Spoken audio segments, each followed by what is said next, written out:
Hi guys, welcome back to Y&Y with MedK. This is continuing off from the last video, so let's continue talking about you and your metabolism. So to recap, what is metabolism? Metabolism is the collection of all the biochemical reactions that happen in every cell, in every part of your body.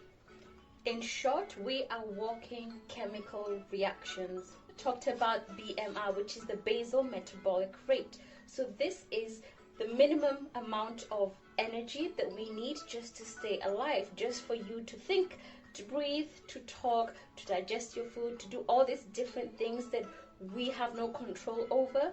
We need a certain amount of energy to do them, and this is the basal metabolic rate.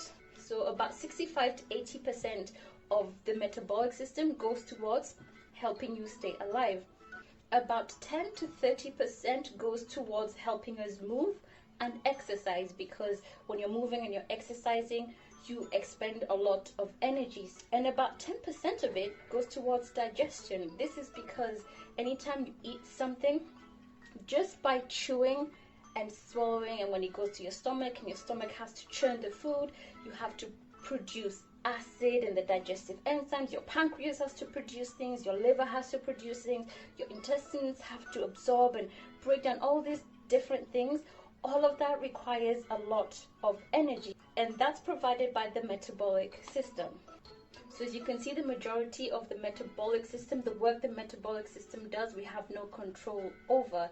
And like I said, metabolism is chemical reactions, and we don't control these chemical reactions, and we can change some of the chemical reactions depending on the environment or the actions we do, but majority of them, we have no control over them whatsoever. So this is just a hint to let you know, when people say you can boost your metabolic system or you can rev up your metabolic system, you really can't.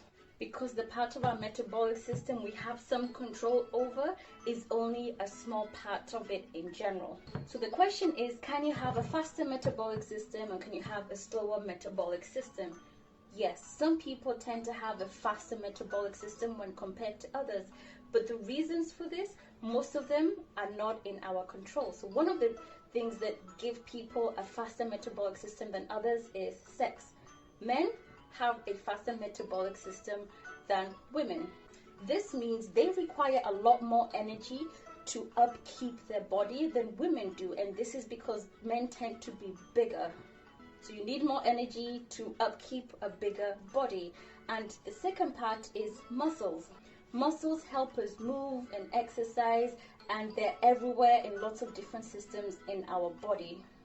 But they require a lot of energy. So if you have more muscles, you require more energy to upkeep those muscles. So your metabolic rate is going to be faster than somebody who doesn't have as bigger muscles as you do. And this feeds into why men tend to have a faster metabolic rate than women, because men tend to have more muscles than women. And it also feeds into the next part, age.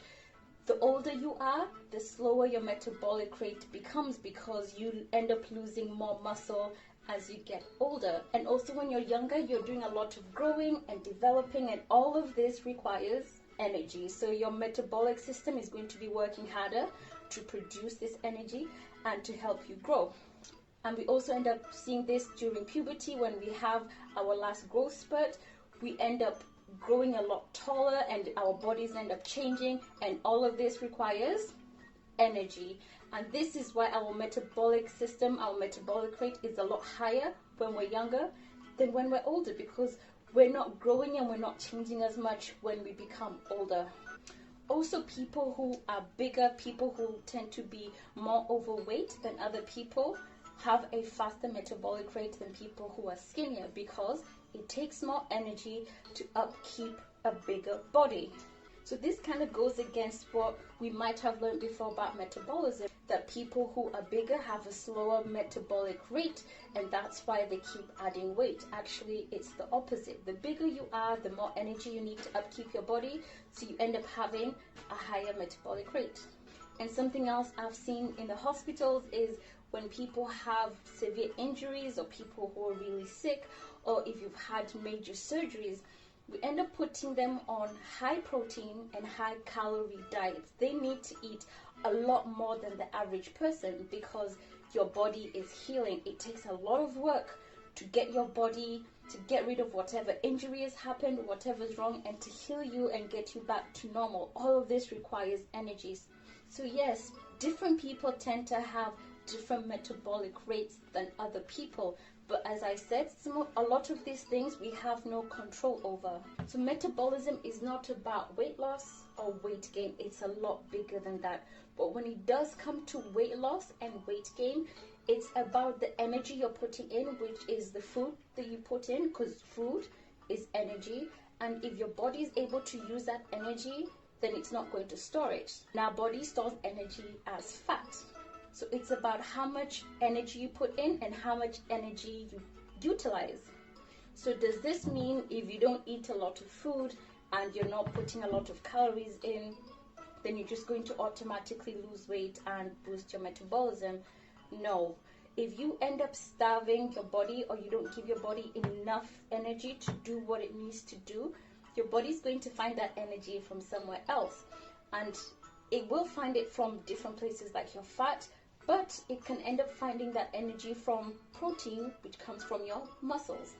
And that means you're going to be losing muscles. And remember before, muscle helps keep your metabolic rate high. So if you're losing your muscle, you're actually reducing or lowering your metabolic rate.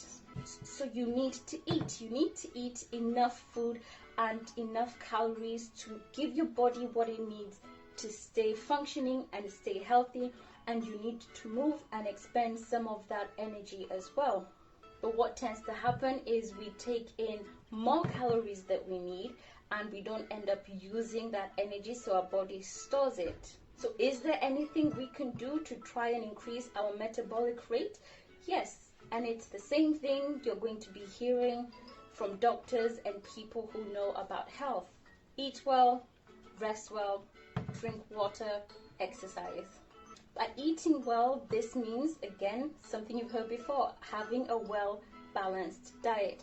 Something that provides you with all the nutrients, from the macronutrients, the protein, the carbohydrates, the lipids, because our body needs that, our metabolic system needs that, and the micronutrients such as the vitamins and minerals, our metabolic system also needs that.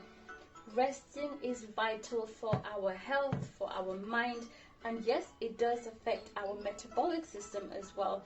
If you're not getting enough rest, it's been shown that it can affect glucose metabolism. So these are the chemical reactions that are needed to help absorb and use the glucose in our bodies. And when you screw up with your glucose metabolism, it puts you at risk for certain things such as diabetes. So resting, making sure you're getting those 7 to 8 hours sleep a night is crucial for your metabolic system.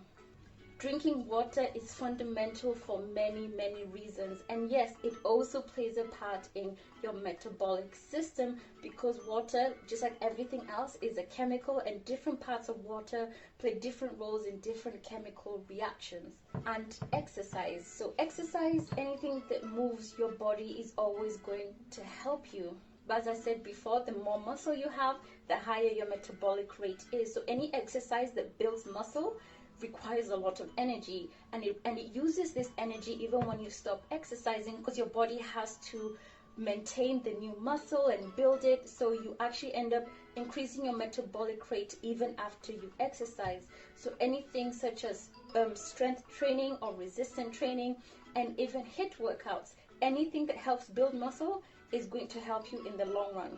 So there's a lot of products and a lot of people selling things that will boost your metabolism, or they say it's going to make it faster, thereby helping you lose weight. This is not true. Most of these things don't have an effect on your metabolic system as they claim they do. Remember, these are chemical reactions. So even if they do anything or they do have a chemical reaction in your body, it's not enough to affect the whole metabolic system. So next week, I'm going to be talking specifically at some of the myths that the health industry churns out, telling you that you need to do X, Y, Z to boost your metabolism. And I'm going to try and explain them in a more scientific way to help you understand why most of these things don't do what they say they're going to do. So stay tuned for the next video, and thank you so much for watching this. I really appreciate you taking your time to watch this, and I'll see you next time. Bye.